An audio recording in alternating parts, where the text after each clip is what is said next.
Okay, greetings from New Jersey.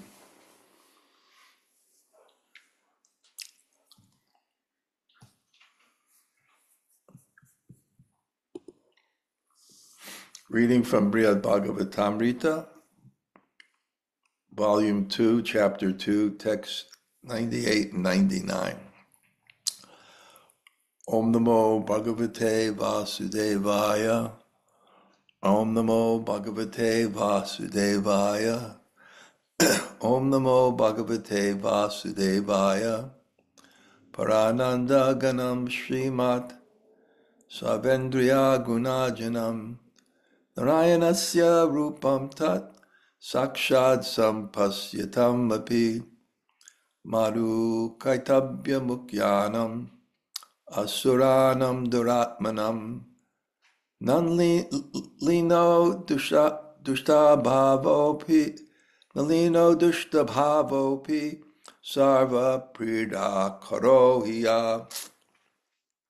The beautiful, all-opulent form of Lord Nārāyaṇa, the concentrated essence of supreme bliss, refines the functions of all the senses.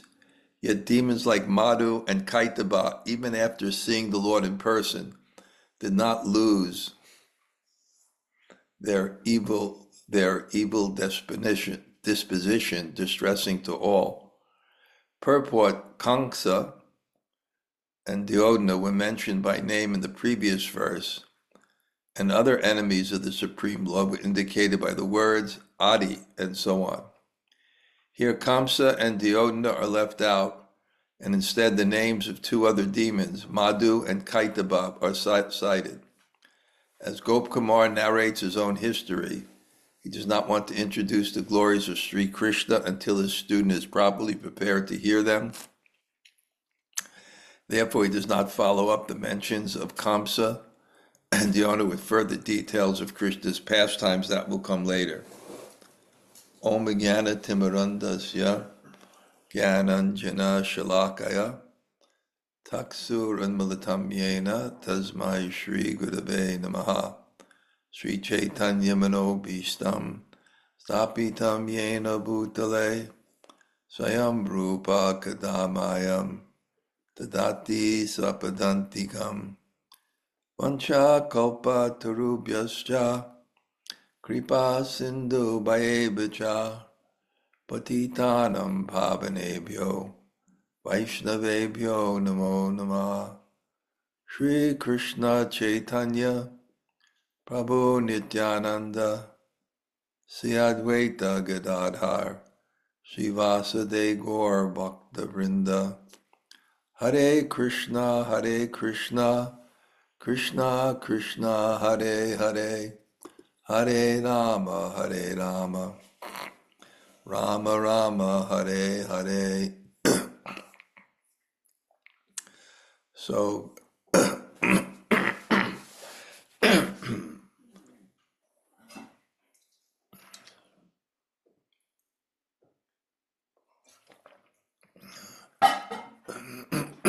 Tota, give me one of those. Yeah. So greetings from New Jersey. And we're on, it's kind of, for me to speak on it, it's going to be a little bit of a challenging situation, a challenging circumstance, because there are very, very long purports. And even though it's so purifying to hear the purports, I feel in this type of thing that purports are mainly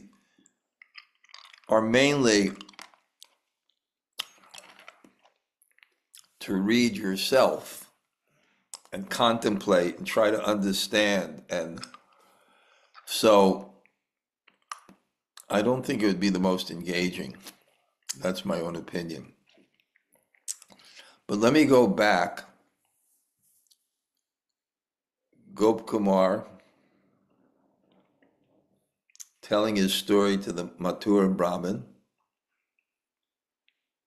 to illustrate the power of the Gopal mantra and show him who's confused how to tread the path by someone who's already tread the path by telling his own story of how he came to where he is. Now, when he meets the mature Brahman, he's already an eternal associate of Krishna, fully realized. And actually, maybe he's even a Priya-nārāyaṇa. There's different types of cowherd boys, but the Priya-nārāyaṇa is, I think, led by Subal, I believe. They're friends with Srimati Radharani, and they even help in her pastimes. Oh, they're conjugal pastimes. Anyway, that's a little bit of a speculation, philosophical. But Gopkumar's story himself is getting the mantra to manifest the Supreme Lord, and then going looking for the Supreme Lord, but without knowledge, but with the right sentiment. So the right sentiment moves him in the right direction, because if the sentiment is not satisfied, then the failure is the stepping stone to success, because it just means not there, but go this way. And it's never really failure, because he actually is meeting the Lord, but he doesn't have the tattva gyan, the understanding of philosophy, fully of what that really means. Only that he becomes satisfied with these very high manifestations of the divine. And we also see there's so many subtle themes. Why does he always become the king?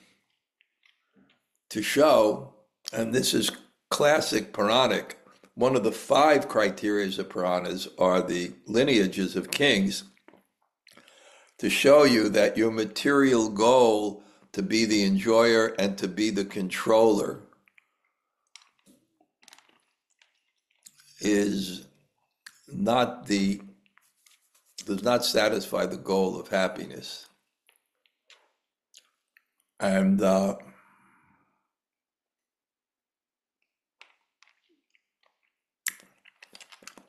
anyway, we see he's on his way. He sees Brahmins chanting mantras. They're headed to Swaga. Swaga, here's description, goes to Swaga, sees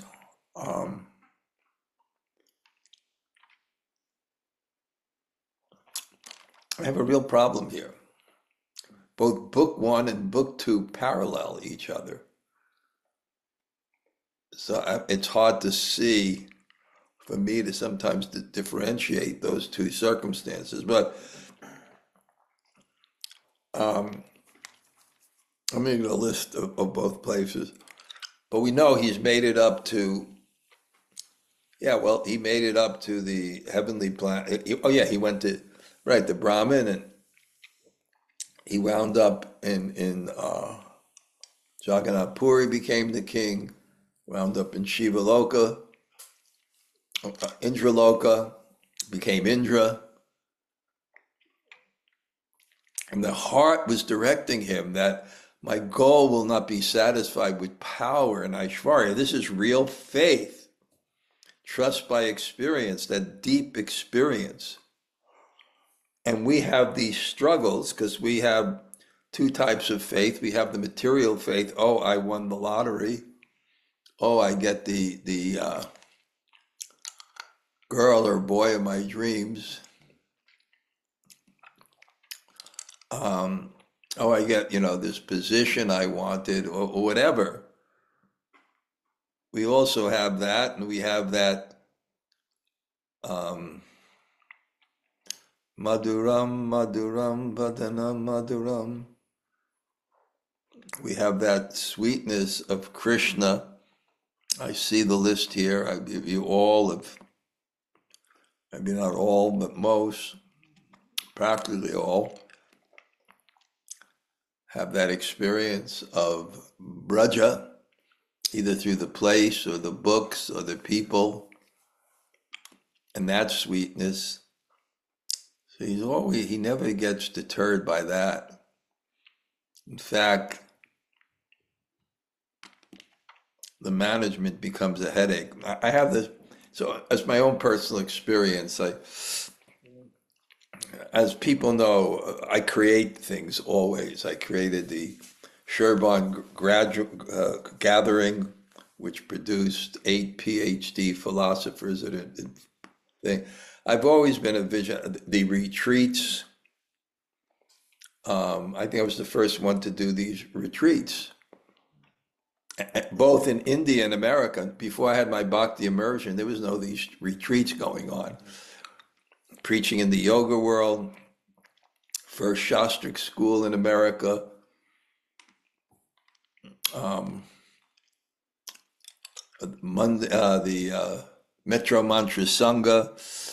I have that nature, and I use it in Krishna's service.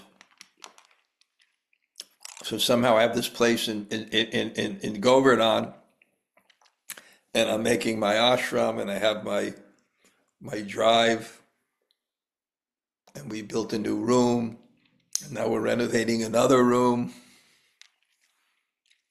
and now maybe we'll get the place next door. But I just saw the last few days, it was such a headache.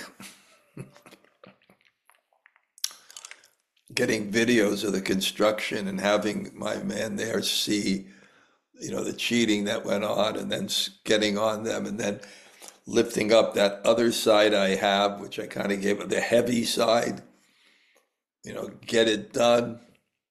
Otherwise it wouldn't work.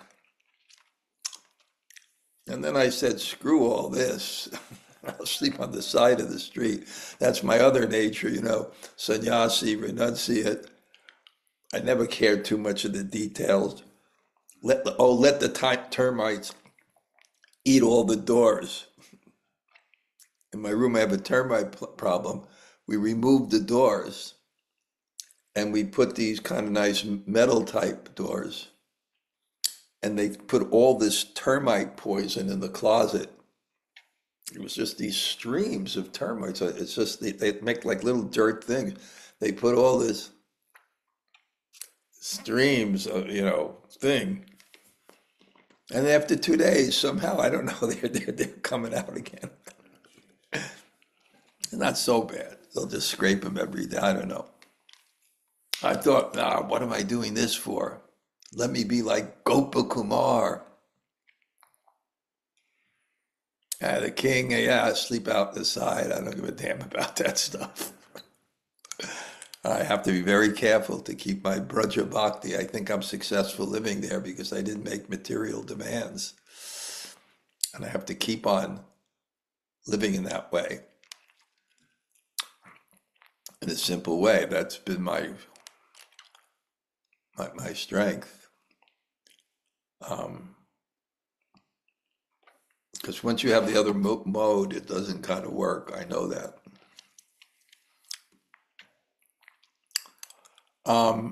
Anyway, Gop Kumar, and then he went to Mahalok. There's always someone that's coming to, the next place in Mahalok. You got to Janalok, then back to Mahalok, then the 4 Kumaras come, then Tapalok. So I guess we're on Tapalok now.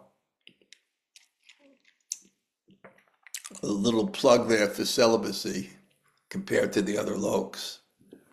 A little higher. If you can do it honestly. Full consciousness, no distraction. Of course, when they describe the sages, the Maharshis, the Rishis, they say kind of, they don't put it, they're the same almost. They're very elevated, it's mentioned. But when he's there on Tapalok, just to put everything in context again, they have a few philosophical conversations among themselves, and they disappear. And he's like kind of fried. Where is everybody? And they're ignoring me too. because they're in samadhi, so they could care less what's outside their consciousness. And where is my God? And he's ready to leave, and then people lion or rishi, and then he gives the instructions. So these are always very philosophical instructions and very long purports. So I think I'm just going to kind of summarize some of the points and then go on. So he says, well, why leave the place looking for God within your eyes? The idea is God is in the heart. When God manifests, he manifests in the mind. This point is there. And I told you very frankly, I really haven't resolved this, myself, the mind, the senses. Isn't it all just a mechanism for the soul to have experience? The mind also is inert. So I don't know, but we do know that in Krishna consciousness, the effect on our self takes place with the mind. So that we have to understand. The primacy of the mind. The main principle of Krishna consciousness is to think of Krishna and never forget Krishna. So, and then he says, well, concentrate your mind. If you concentrate your mind in that consciousness, then you'll see God everywhere. Premanjana charita bhakti valochanena santasadaiva hidayeshu valokayanti. Then you'll see God everywhere. If the mind is pure. And then when the mind is clear, I'm just going verse by verse, that is direct perception of God. Cheto darpanam marjanam bhava mahadavagni nirvapanam shreyakaraiva chandrikaranam vidyavadu jivanam. Then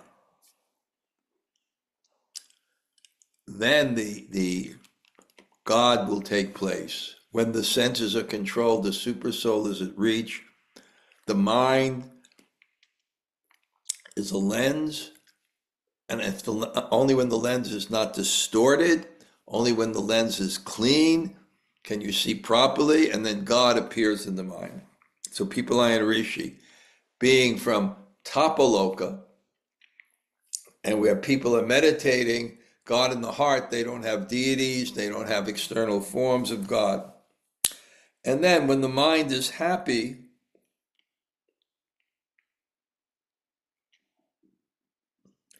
then all the senses become happy, because ultimately all the senses are in the mind. And the classic example is, if you're in a class daydreaming, did you hear anything of the class? The vibration was on the senses. And, how many, I was sitting at the table, and then I've been here for a while, and I looked to the left and I said, hey, Tota, when did you get that painting? He said, it's always been here. I was there for 3 months. I didn't even notice. I guess I got to practice mindfulness. Even now I forgot what the painting is.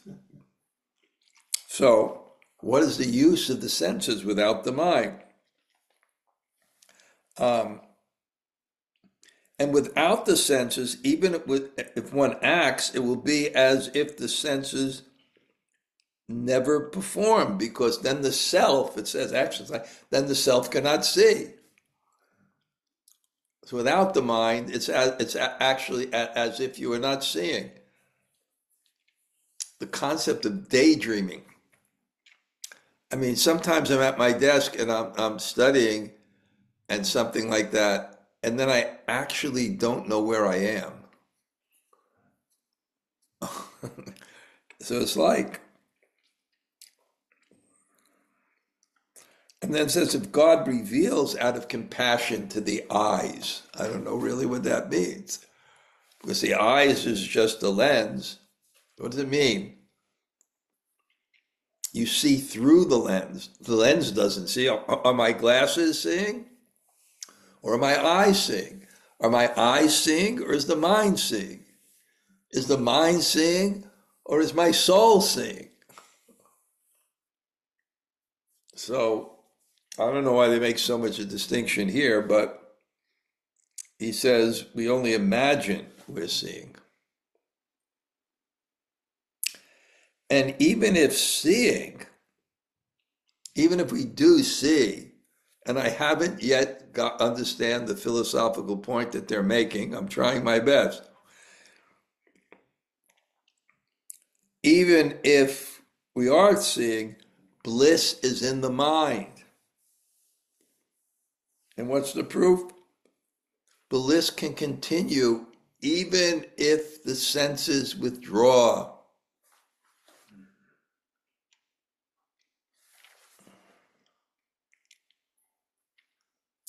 Now let me go to verse 96, and we'll get up to today. When the Lord expands his mercy, one sees the Lord within by meditation as if directly with the eyes. This we can understand from what happened to Lord Brahma. So now he gives an example of Lord Brahma. His perception of everything was not just the senses.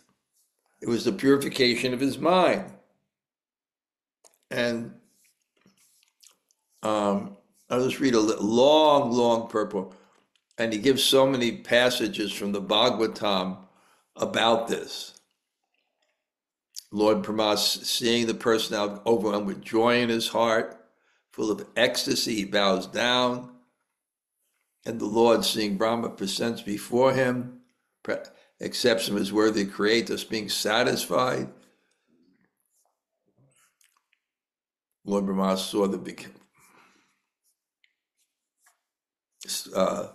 satisfied with Brahma. The personality was pleased to manifest his abode by Vaikuntha planets. It's in his mind. And in Vaikuntha, he saw the personality of Godhead, and the Lord was being served by his foremost associates. It's all happening in his mind. His loving service was there. And then he saw he was dressed in yellow robes, wearing earrings, helmet on his head. He had 4 hands, his chin. And then he also had intimate exchanges with him. Bowed down before the Lord, thus very much satisfied. The Lord shook hands with him. So it's describing all these verses. As these passages clearly show, Brahma meditated on the Supreme Lord in his heart, and then the Lord mercifully appeared, offering boon, spoke with him, and touched him. These events arose out of Brahma's inner meditation. Pipalaya Rishi is making. Whether the technicalities, to me, they're all lenses, but the primacy of the mind. To think of Krishna and never forget him. The basic, it doesn't say to look at Krishna and never not look at Krishna, to hear Krishna and never, no, it's the mind. And then it goes, the 3rd canto, there's a similar description of that type of exchange. It is said that seeing the Lord in person gives joy to his devotees, but causes fear and other hard emotions for others, like the Odin and Kamsa. So also, now here are these demons that don't have the mind, but see the Lord, but why they not enjoy? And are they really seeing the Lord with the senses if the God doesn't appear in their mind, in truth? So this is another argument. Purport, isn't seeing the Lord in person the most ecstatic form of his mercy? And isn't it the perfection of devotional meditation? Yes, but only for the Lord's surrendered devotees, not for his enemies. As the historical accounts of the scriptures tell us, when demons saw him, they felt only troublesome emotions like anger, envy, remorse, and sorrow. And then today's verse, same point. The beautiful, all-opulent form of Lord Nārāyaṇa, the concentrated essence of supreme bliss, refines the functions of all the senses. Yet demons like Madhu and Kaiṭabha, even after seeing the Lord in person, did not lose their evil disposition, distressing all. So are they actually perceiving the Lord with the senses? And I made that point. This is my own template. I've never read it any place. Dhanurdhara Swami Uvacha. There's 5 elements of perception: the senses, the mind, the understanding, the attitude. So it's the senses, the mind, the intelligence, the ego, and the mercy of the person to reveal themselves. So I've made these 5 things. This is my own thing. Anybody uses this without quoting them, they get sued. I have a copyright on this. You don't believe me? Try it. 100. Ananda kasva-bhāvo pi bhakti mahatmya darsanat bhaktam harsyatum kuryad durgatam cha ishvara. The Supreme Lord, by nature the bestower of ecstasy, creates such unlikely situations to delight his devotees by showing them the greatness of devotional service. So he says he creates these situations where demons see the Lord to show the glories of the mind in bhakti, in devotion. And one who has that mind is glorified, not one who has the senses is glorified. So he does that to show their glories. I am so happy that I went back this morning, and some's like this, because if I went verse by verse in the purports, it may be very difficult. Bhakto 101. Bhakto navavidhayam cha mukhyam smaranam-eva-hi tat sarvendriya shreshta manovriti samarpanam. So for those who come on Wednesdays, I will go and we'll start on Sunday the verse where we were, won't go back. If you don't come on Wednesday, you won't have the advantage of the deeper analysis of these verses. Of the 9 kinds of devotional service, remembrance is the chief. It is the offering of the activity of the mind, the most important of the senses. Shreshta manovriti, the vritti of the mind. Samarpanam, the offering of the activities of the mind. Shreshta, samagra, of all indriya senses. Smaranam, this is the best. Nava vidhayam, bhakti, of all the 9 processes. Mukhyam, smaranam, the chief one is this. Purport: the sage's idea is that remembrance, smaran, is superior to other devotional processes like hearing and chanting, shravan and kirtan. This may not be the conclusion. This is Pippalayana Rishi. Something the kirtan may be concluded as more powerful for other reasons, because remembrance involves absorbing the mind and thoughts of the personality of Godhead, whereas hearing and chanting engage only the senses of hearing and speech, which are subordinate to the mind and therefore less important. Antar angata aghamtu prema bhaktim yata ruchi tatum ahartya visramam mana eva samahitam. Only the mind fixed in meditation can unceasingly offer the Lord that offering which is the most confidential, loving devotional service that follows one's natural taste. What a good point. Only the mind, not just looking at the deities, but feeling the deities, not just chanting the holy name, but doing it with devotion. Purport: this, and even when Gop Kumar went to Vrindavan, he somehow came back. He didn't stay there when he returned. The sage Pippalayana reasons that although Gyan and Vairagya bring one close to the absolute truth, Only devotional service and prema brings one into the most intimate proximity. Only prema can develop, and prema can develop only by full concentration of the mind. Since only the mind, the superintendent of all the senses, can properly engage each sense with its objects, devotional service rendered with the mind is secure, for it is unlikely to be disrupted. If you're, Bhakti Sandarbha mentions, if you have a puja and things and you're going one place for a day or something, and it's inconvenient to take all your paraphernalia, you can do it in the mind. Asesha sadunai sadhya samastarda dika dika yo vishi karane gado payo bhagavato dvaya tatpasadaika labdyo yas tadvaiktaika mahanidhi vichitta paramananda madhurya bharapurita mahanirvacha mahatmya padartha prema samgaka parinama visheshahi cheto vrittir udeti sa. There is one goal of all disciplines, one highest attainment of all, the one potent means to bring the Supreme Lord under one's control. Only by the mercy of the Lord can it be gained. It is the rare, exclusive treasure of his devotees, a treasure rich with every sort of transcendental ecstasy and sweetness. Its wonderful glories are beyond the power to describe. That attainment is called prema. It arises from special transformations of the functions of the mind.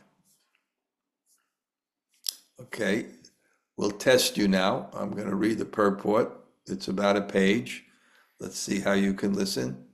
To uphold and further explain the statement of the verses, text 103 through 105, this is what we read, describes 7 characteristics of love of Godhead. First, prema is the goal of all such disciplines as karma, jnana, and vairagya. It is the ultimate goal of existence. So even though worship of the Supreme Lord is superior to religiosity, economic development, sense gratification, and liberation, prema is superior to formal worship. Prema, in fact, is the very goal of worship. So prema is the goal of all disciplines. Second, prema is the only means to bring the absolute independent Lord under control. It is the chain with which the Lord's dearest devotees bind his lotus feet to subdue him as one would subdue a mad element. Third, prema is attained only by the favor of the Supreme Person, never by one's own strength. Fourth, prema is the greatest treasure of the Lord's devotees, indeed their only treasure, for it easily fulfills all their desires. Fifth, it is full to overflowing of varieties of transcendental bliss so attractive that they ridicule the so-called ecstasy found in impersonal realization of the Supreme. And therefore, sixth, its infinite glories are beyond description. Finally, seventh, prema arises from the activity of the mind. And our difficulties, it's the mind. I remember someone close to me was visiting Colombia. Wasn't during one of the retreats, but I was with Jai Jagannath and we were doing teacher trainings there. The person visited and they're having a lot of problems. They didn't want to come out of their room. But they said they'd come for my class. So they came and sat through my class. And then Jai Jagannath was giving class on the Yoga Sutras afterwards. And then they said they stayed for a couple of hours. It was so intriguing. And then afterwards, they came to me and had the realization. It's the mind. It's the mind. It's all the mind. From the sixth of these traits of prema, we can induce another, too confidential for Pipalai and Rishi to mention. Devotees established in prema join the Lord, the Supreme Lord, in his pleasure pastimes. We'll hear about this from the Lord's personal associates in later chapters, but on Tapaloka, where meditation is prominent, the topic is not fitting to discuss.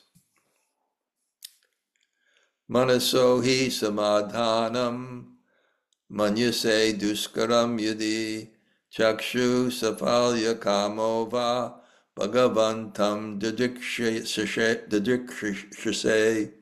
tadgacha bharatam varsham tatvano tratyamishwaram nārāyaṇam narasakam pasyadhvau gandamadane. If you think that focusing the mind in meditation is too difficult, if you are eager to see the personality of Godhead, to feel the purpose of your eyes, then go to Bṛhad-bhāgavatāmṛta. There you will find the Lord residing on Gandamadana mountain as Nārayaṇa, the friend of Nara. Purport: perhaps Gop Kumar feels himself unfit to achieve samadhi by yoga meditation. Or perhaps he thinks that all samadhi may be easily available by the natural influence of Tapaloka, by the power of his mantra, that samadhi will satisfy only his mind, not his eyes.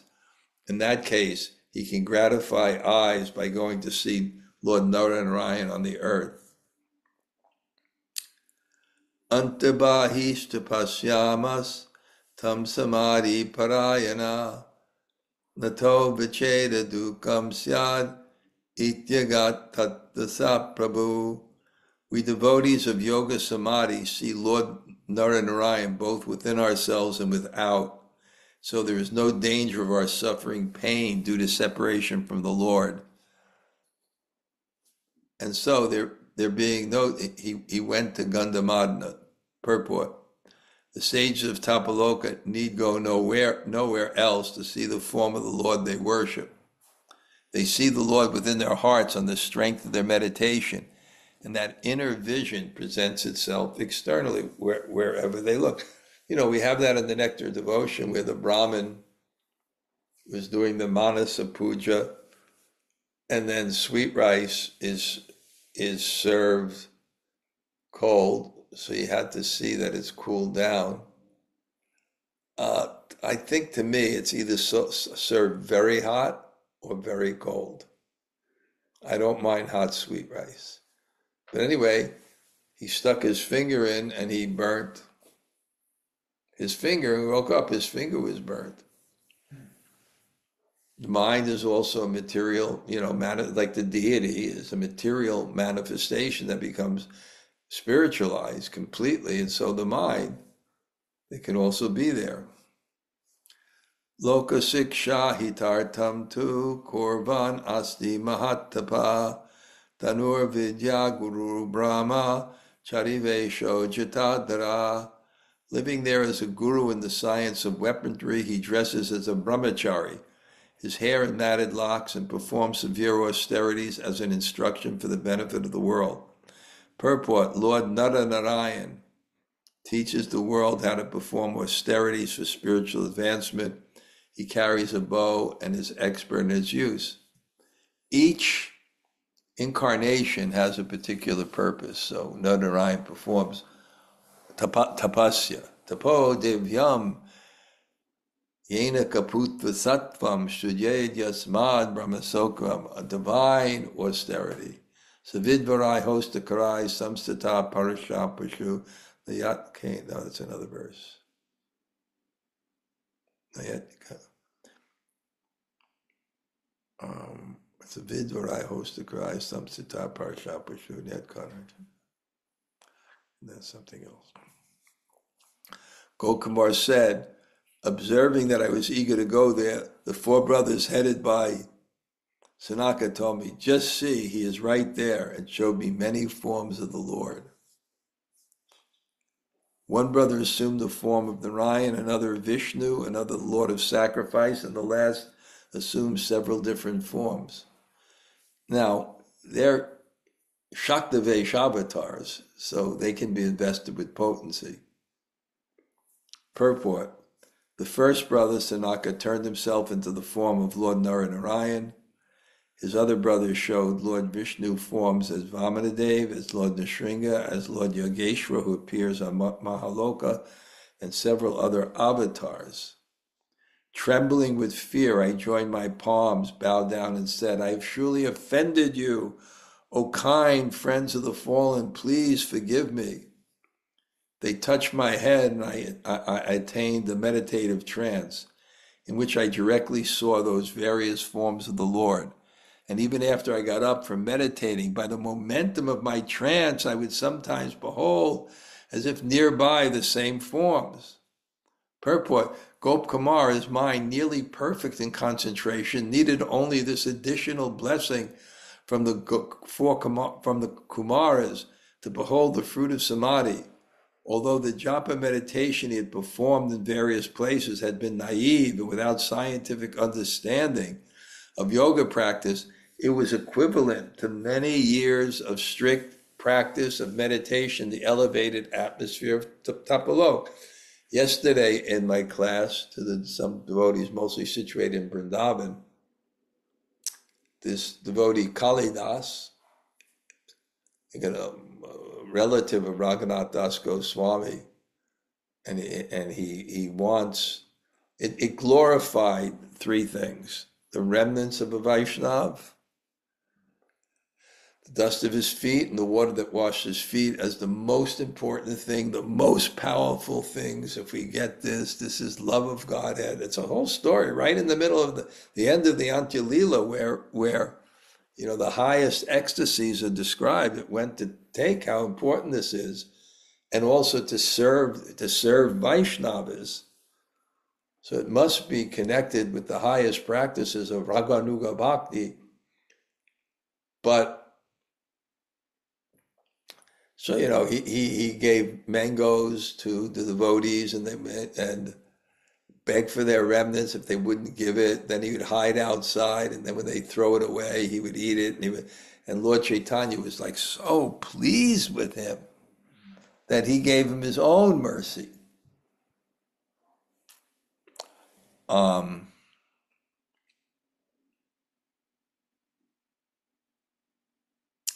So when Jadu Thakur, who was from the Banamali caste, a Sudra caste of farm workers, is a farm working class, he was so embarrassed to accept this respect from Kalidas, who was at a higher caste, an elevated pure devotee who was, he was so afraid that he didn't want to take it. And then Kalidas just quoted from the Shastra that, one who's a Vaishnava is, better than the Brahmin. And, so many verses. And then he said, Aho pataswa pachatogriyan yajiva gre vartate namateban tepastapus. One who just touches on his jiva gre, and the tongue just touches that name. He's bathed in all the holy rivers. He's read all the Vedas. So here it says that his japa meditation, they were on Tapaloka, then it was equivalent to many of those practices.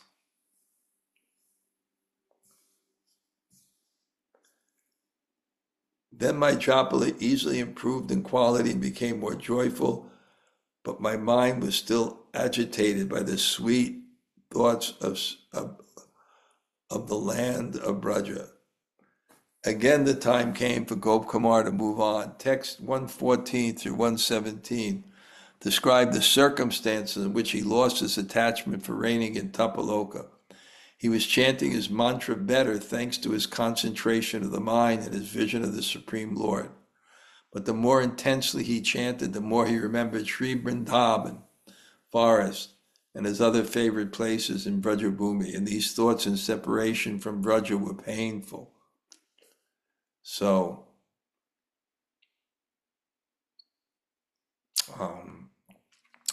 that's kind of a good place to start. I'm going to write it down because I always forget. So I'm going to do it at the end of the class. Um,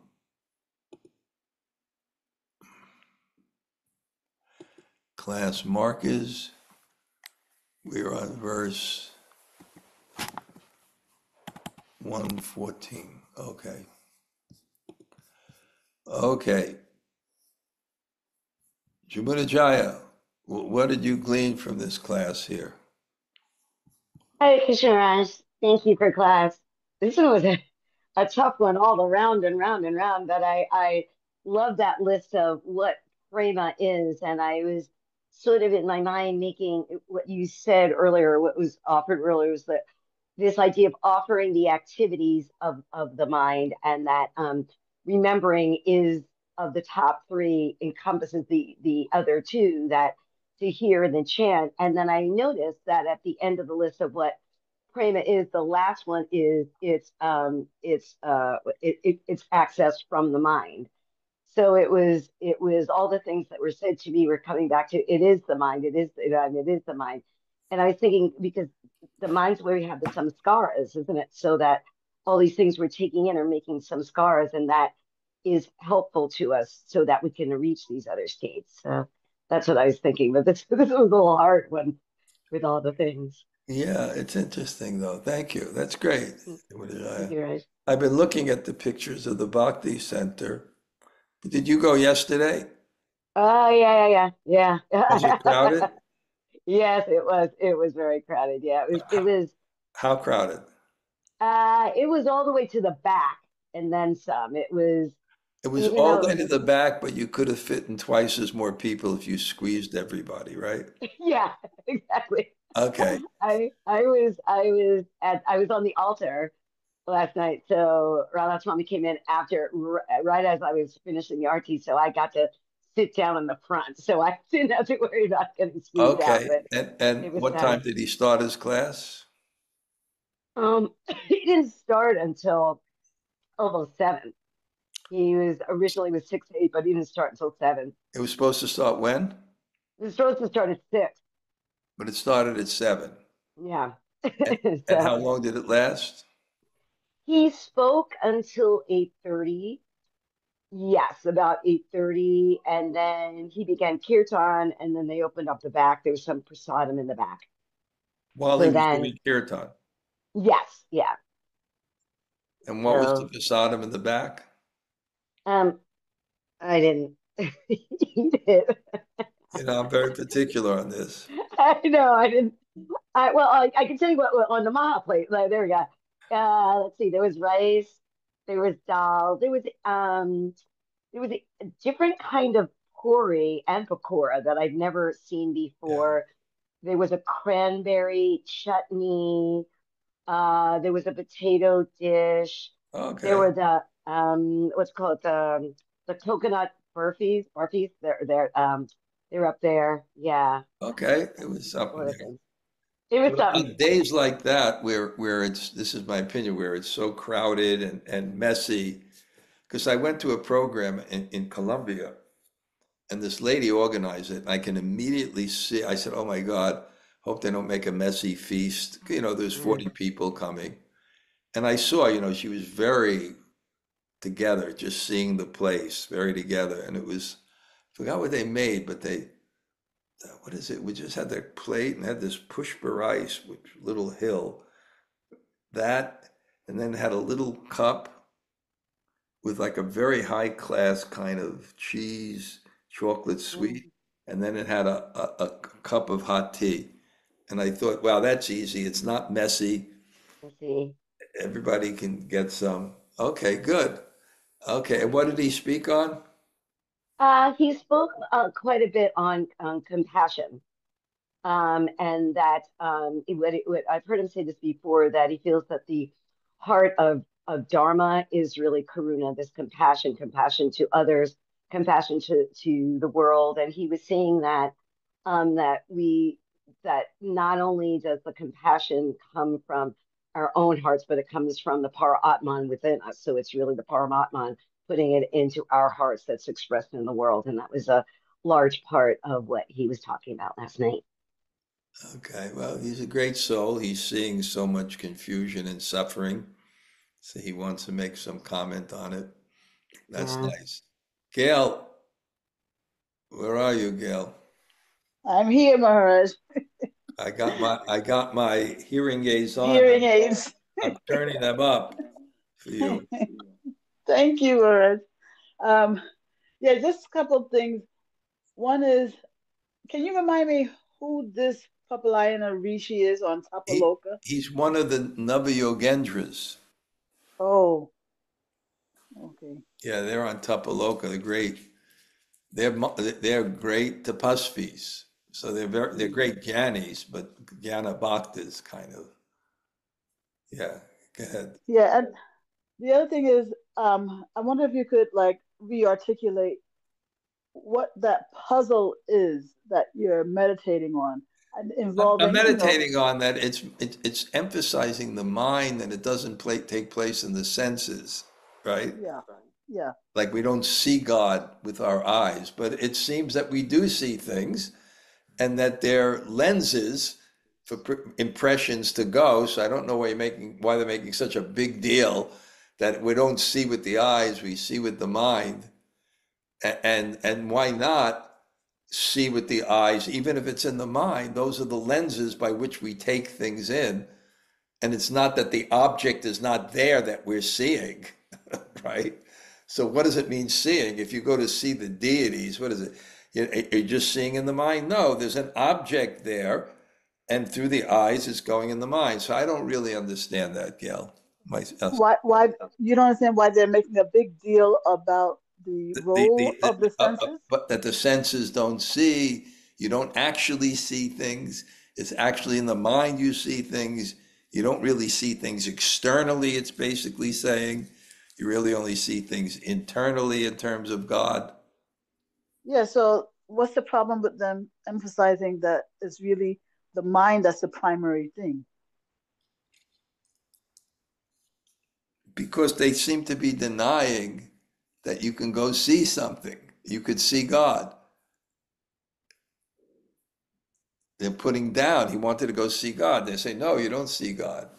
It's all in the mind. I understand the value of the mind, but I also understand that you can see something directly in front of you. Are they saying you can't see something directly in front of you? That's what it Mm-hmm. seems to be. They seems to be saying. Mm-hmm. Okay.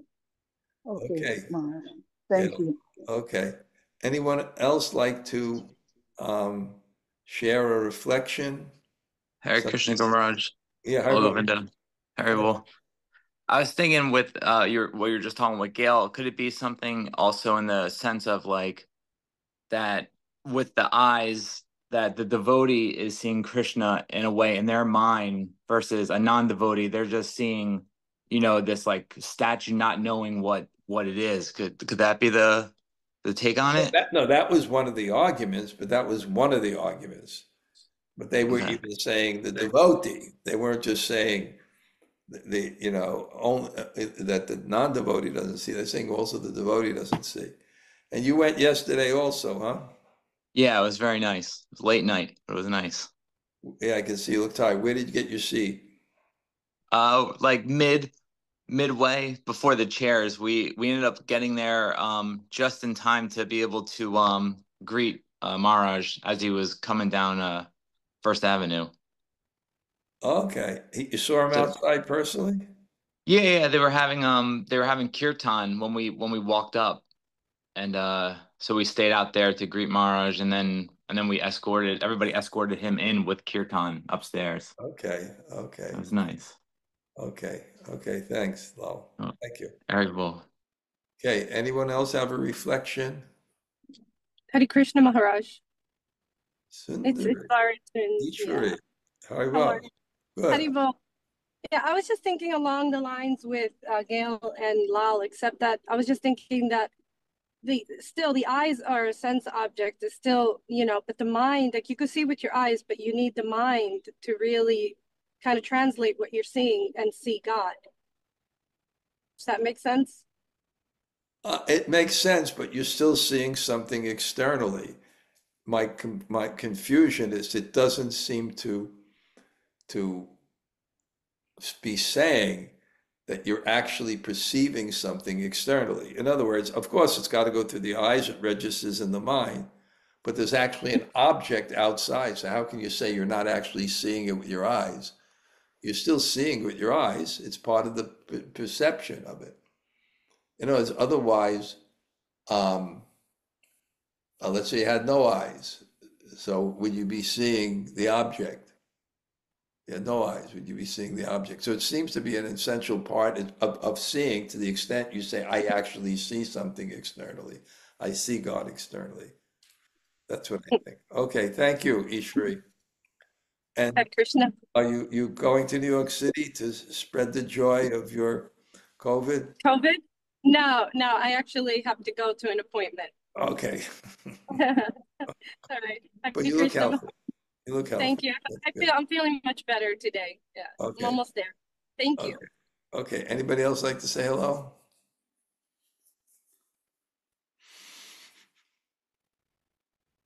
Hare Krishna, Gurudev. You're Jai back. Sundari, You're sir. back. We missed you so much. Thank you very much, Maharaj. That day I was very busy. I'm so sorry I couldn't join the I class. know. Yeah. You just I came missed it. back to your country. Yeah, it's a lot to sort out, Maharaj. It's too I much. imagine. Are you staying in Tehran or the island of? Yeah, I'm still in Tehran to sort out the things, and then later I can go to the island. Yeah. You haven't been to Kish yet? Not yet, not Maharaj. Yeah. Well, that'll be ecstasy too, won't it? Yeah. Yeah. Thank you very much for the class. Thank you. And thank you Okay. very much for being concerned about me the other day. I heard that you said we're she's in not here. We're in separation. My God, what's happened? Yeah, thank you very much, Maharaj. Okay. That's no Anybody problem. else? Hare Krishna Maharaj, this is Krishna-katha. Thank you very much for the class, and Nice to hear from you always. Thank you. I have so strong impression of the role of our mind in our along our path, spirit path. Thank you. Thank you. Thank you. Good. Anybody else? Say hello. Okay, I'm looking at the list, seeing everybody that came, and thanking everyone deeply.